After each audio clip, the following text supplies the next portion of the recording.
Welcome to the Parenting with Impact podcast with your hosts Elaine Taylor-Klaus and Diane Dempster, co-creators of ImpactParents.com, an online community, award-winning blog, and service organization helping parents all over the world to raise complex kids become capable, independent adults.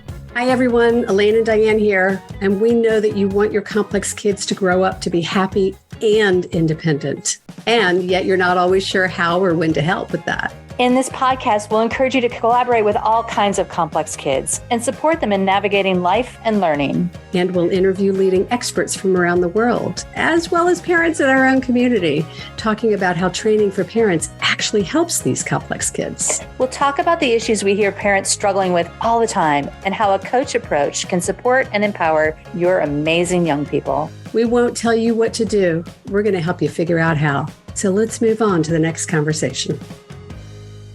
Welcome back, everybody, to another episode in the Parenting with Impact podcast. I am so psyched today that Diane and I get to hang out and have a fabulous conversation with our friend and colleague, Casey Dixon of Dixon Life Coaching. We've been playing in the same realm with you for a lot of years now. We have been to a lot of conferences together over the years and maybe hung out at a few after parties. Let's just call them after parties. Maybe just a few. And we have finally gotten Casey to agree to come on the podcast, y'all. So it's a big deal. It's like a banner day. You can read all about her in the show notes. She's fascinating. She founded Dixon Life Coaching. I think you predate us as 18 years. Realm. Oh, wow. Yeah. That's amazing. And she supports successful professionals with ADHD. And so we really wanted to invite her to the show to talk about managing adult ADHD. And, there's so much emphasis or tendency in the ADHD space to talk about the deficit and the problems and and the truth is that a ton of people with ADHD, our present company included, are super successful.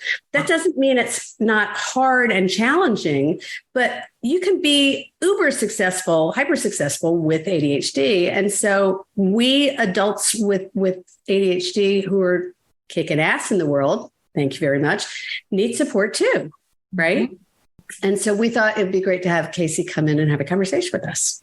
So Casey, it probably makes sense for you to start with a little bit of the backstory. How did you end up doing what you're doing? Oh, that's a convoluted tale. But I think the short version is that growing up, I've told Elaine this, I'm sure you too, Diane, but I was raised ADHD. That's how I tell it. Nobody in my family has a diagnosis, but that was definitely part of the picture. Family of artists. And we sort of just, went with whatever came up for the day, but there wasn't a lot of consistency or structure, those things that seem to be missing, awareness of time. You were raised undiagnosed, untreated ADHD. Yes, right. Exactly. Let's be clear. Maybe accommodated for, but not actually treated. Yeah. And I think that, my goal in life at that point was just to follow my curiosity. And that led me into a very convoluted career of doing just that. So it started out with a degree in philosophy. And then, I went to art school first and then a degree in philosophy. And I went to 6 different universities. But I ended up being a part of some really cutting edge educational initiatives. Yeah. And that got me locked into the thinking about how people think and how people learn and really paying attention to, this sort of people who are underserved cognitively. And that's my jam. Well, didn't you run a school for a while? I did. I ran a school for kids with learning disabilities and ADHD for about 12 years before I became a coach. And when I started there as a tutor, and then I became the head of school, and I did that for 3 years, but that was not my jam. I really loved the educational part of it, but running the school itself was not something that was really fulfilling to me. But when they gave me that job and I got promoted to that job, I said, oh my goodness, I don't know what to do from a leadership perspective. So I went to an executive coach. And he helped me define my own voice and to figure out what I wanted to be known for in that space, and to be clear about my priorities and how I wanted to set boundaries around my work and my home life. And what came out of that, interestingly enough, was, yes, I got better at being the head of school, but I also realized that that's not what I wanted to do. Mm-hmm. And I remember saying to her one day, I really want to do what you do, but for my people. The people in this ADHD learning disability space. And so she said, you could totally do that. And so in 2005, I started to do my coaches training. Did you think you were going to work with kids because you were working in a school environment? I did at first, but what I realized, the other thing that I realized through coaching is I ran an adult after school program for adults with learning disabilities and ADHD while I was at that school. And that was the thing that I enjoyed the most. And I couldn't wait for that program to start every time it came around. And so when I started Dixon Life Coaching, I did start working with kids and college students and adults. It was sort of like, anybody with ADHD, come on in. And over the years, that has changed, and my focus has been sort of narrowed and honed to be high achievers with ADHD. So what is it about high achievers that is your jam? And specifically, you work with lawyers and professors and other high achievers, but people who are really thinking, actively using their brains as part of their work, right? And I think this goes back to sort of where my natural curiosity leads me. When we look for our ideal client, I think we need to look in the mirror a little bit. And part of that is that I'm into thinking, and I'm into learning about thinking and how thinking works and how learning works. And I resonate with people who are like that. And everybody that I work with is some sort of a knowledge worker who thinks for a living. Also, I think that I am attracted to working with people who are from this sort of underserved, but cognitively underserved population. And within the ADHD community, when I first started this, people who were, like you said, really successful on the outside. They sort of look like they beat all of the adult predicted outcomes for ADHD, were not being served at all. They weren't even really being recognized. The door was being shut in their face. Like, you can't have ADHD. You're way too successful. You're way too smart.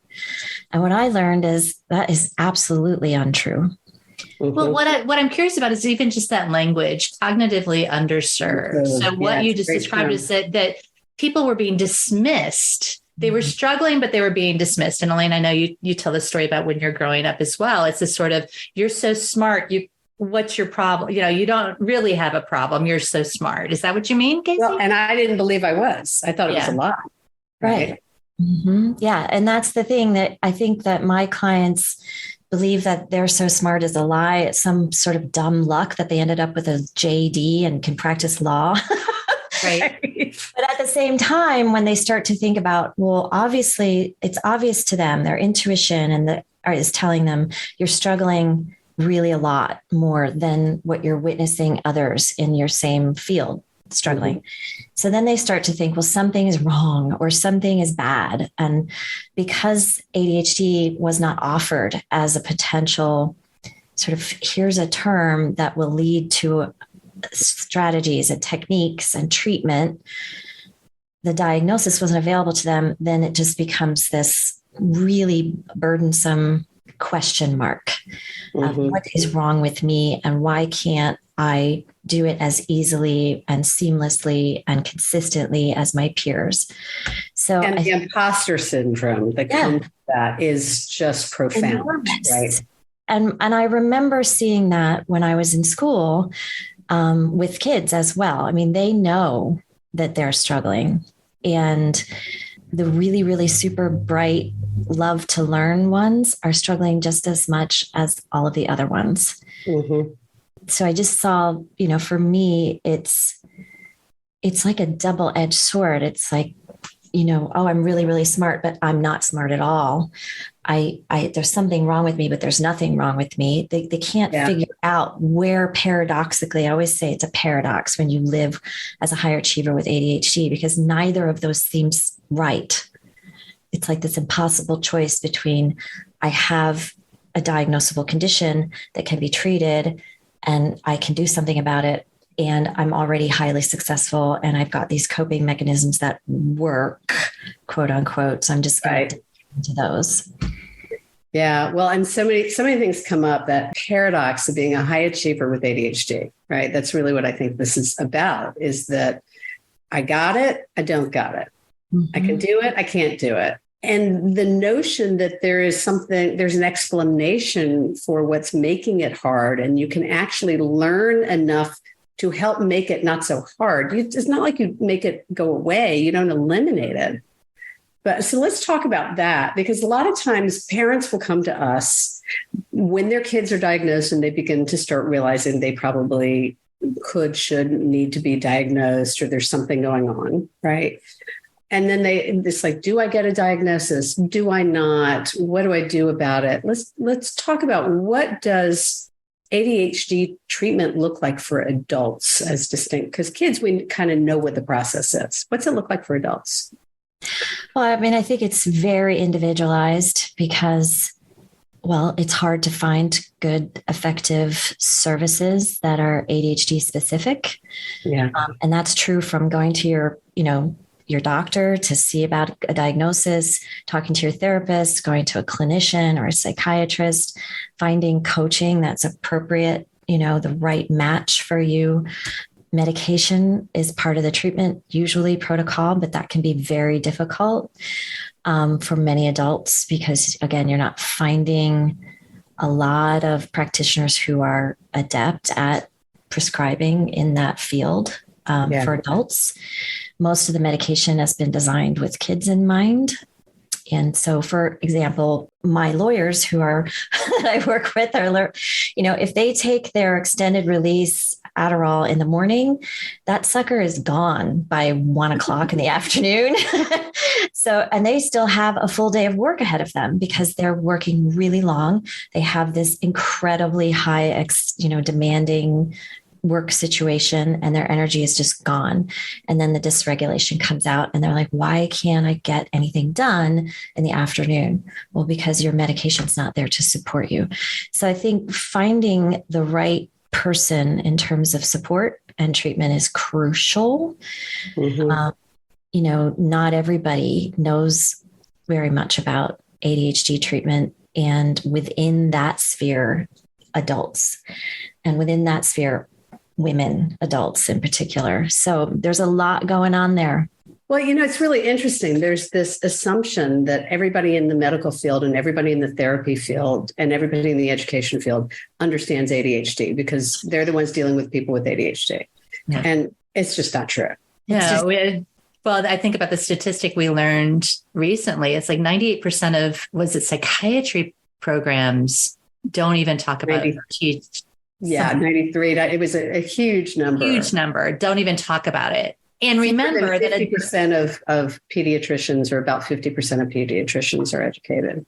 Well, and remember that adult ADHD is a new on the scene. ADHD has been around for a really, really long time, but adult ADHD is a new on the scene sort of thing, right? 2013. It wasn't in the DSM until 2013. Well, and even then they were sort of suggesting, most of us grow out of it anyway. So, it's a very small percentage of the kiddos that grow into adults who still have ADHD. And every time I look at the statistics on that percentage of people who still have ADHD as part of their impactful neurology exists into adulthood in a much larger percentage. Yeah. Well, and part of that is that it's the level of impairment, right? It's sort of, that's what the way that you diagnosed ADHD. It's like, it gets in the way in two areas of your life. And if you're a high achiever and you're 25, 30, 40 years old, you've developed coping mechanisms, you've developed strategies to figure out how to do it. It's like, it's not getting in the way. You're figuring it out, but you're secretly inside struggling mightily. Yeah, that's the thing. It's like, how heavy of a lift is it for you? Mm-hmm. Is one of the questions. And I have a group of lawyers that I work with. It's called the Focus Lawyer, and there are 10 people in that group right now. And I asked them, okay, how many people, raise your hand if you were diagnosed later than when you were 35. And every single person in there raised their hand. Yeah. This is what I'm seeing. And so you think about these individuals when they were little kids, not getting what they needed when they needed it. Yeah. And so now they had somewhere along the line, they developed agency to go out and, that sort of I can muscle in their brain is like, I can go to law school. I can, become a lawyer. I can look like I've got it all figured out on the outside. But when you look under the hood, there's a lot of chaos. There's a lot of self-doubt. Imposter syndrome is a big thing. They even doubt it after they get a diagnosis because they were taught to no, that can't be. That can't be. So, well, there's two parts of this. Sorry. Well, just on that, because I think this is important to say, because I was diagnosed, 15, 20 years ago, whatever it was now. It's been a while. And I've done a lot of treatment and I've taken very low doses of medication, but I do take medication and I've done a lot of coaching. And for about 10 years, every time I went to take that pill every morning, I would look at it and go, do I really need this? Yeah. And even though I'm in this realm and I do this work and I really understand it better than the average bear, I was still doubting whether I needed it and whether I should do it. And is this a crutch and shouldn't I and recently I missed it for a day. I was like, that's why I was so irritable with my husband all afternoon. It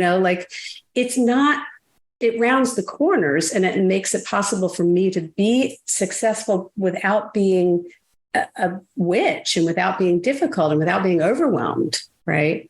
But I doubted it for at least a dozen years, whether I even deserved, whether I was, at one point I went back to my evaluation to make sure that I was really diagnosed because I wasn't sure. Well, I'm sorry, Diane, but this is such an example of that really super thoughtful.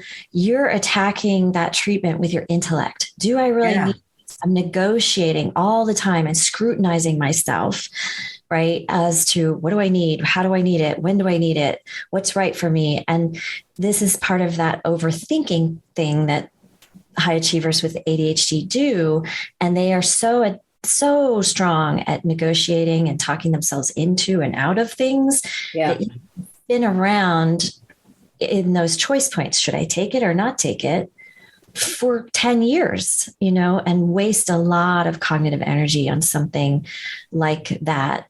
And this is, something that happens all the time because they have these great coping mechanisms and they think, well, if I just, which is one of my trigger words, if I just do this, if I just do that, then maybe I won't need treatment and maybe I don't really have ADHD. Right. Maybe I can then get off the medicine as if somehow it's an evil. Yeah. Or there's something wrong with me because I take medicine. Well, one of the things that just in terms of going back to your question for treatment, I think a lot of my clients will bypass treatment as a word and as a concept. And they'll just say, okay, and I heard this morning from one of the attorneys in my group, my strategy at that time, 12 years ago, was to quit everything that could possibly be a distraction, which was sleep, exercise, going to choir practice, right? Spending time with my family. Everything that makes me a human being. We were going to get rid of the human being in me for spending time with friends. None of that stuff can happen. Cleaning my house. I can really, really crush it at work. And once I get that perfected by overworking on it, then I can start to do all the things that are human and that I aspire to. Mm-hmm. And it was such a beautiful moment of insight for her because she said to me this morning, I just realized that I went about it backwards. Mm-hmm. And that's a moment of insight that will lead to well-being, that will lead to productivity instead of just pseudo productivity. Yeah. Well, and what you're describing in here is this sort of, yes, we all know that adults with ADHD have executive function challenges and we got to figure out how to accommodate those. What you're describing though, Casey, is how do I manage my mind to get my head around what's going on for me? And then the third layer, which we haven't even talked about, is the emotional shame, guilt, blame, blah, that shows up underneath it because we've been trying to rationalize it and figure it out for so many years. So it's not, I mean, it's pretty complicated. It's so complicated. And I think that one of the things that coaching can help with as far as treatment goes is to sort that out a bit. Mm-hmm. Look at the complexity together with a partner who is your coach and say, how can we sort of organize this, observe it deeply so that you can get to something that is, and this, that is more simple, that's an easier reach. We can't just say, here's a giant complex mess of a problem. Good luck with that. Right?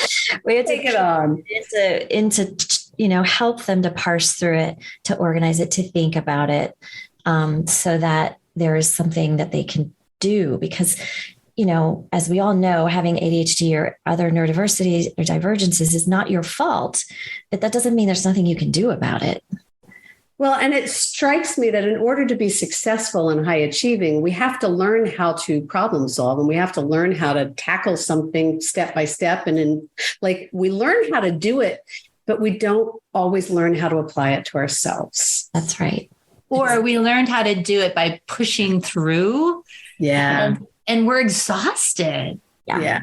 That's the key word, is that when clients come to me or, one of my coaches, it's like, they're just exhausted.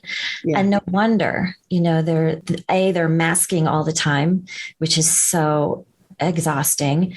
I had another lawyer tell me the other day, there's nothing more exhausting than spending all day avoiding work. It's so true. It's just like, yep, you nailed it. So we have to talk about energy, and we have to talk about being human again, and not just being this constantly scrutinizing, overworking, overthinking, overanalyzing brain. But how do you bring the human back in? Because as you guys know, the things that we do as human beings are essential for ADHD well-being. More so than for neurotypical people. 100%.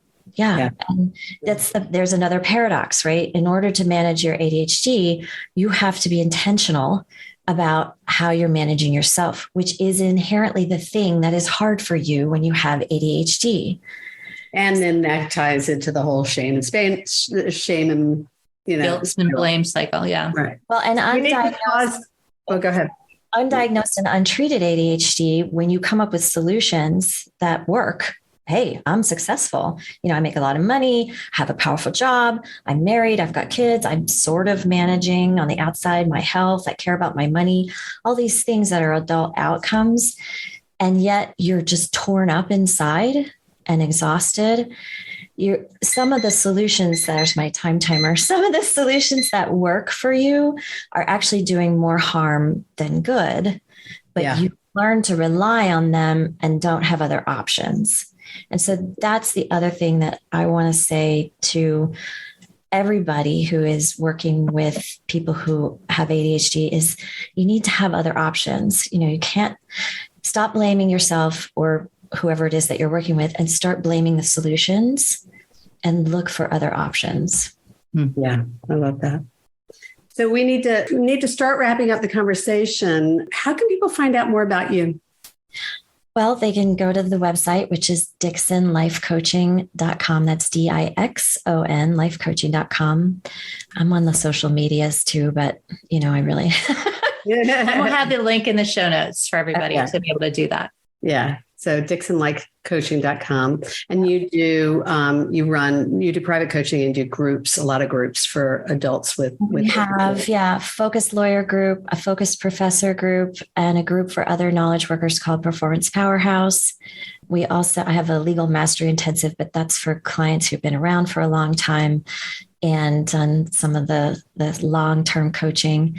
We do a lot of one-on-one coaching, and we have Live Well ADHD, which is an online course that's bundled with a live component, because I wouldn't say to anybody with ADHD, here's your online course, bye, go do it, without expecting them to forget about it. So there are 3 live drop-in accountability calls weekly, and then a 6-week live training that goes with that online course. And a 160-page workbook.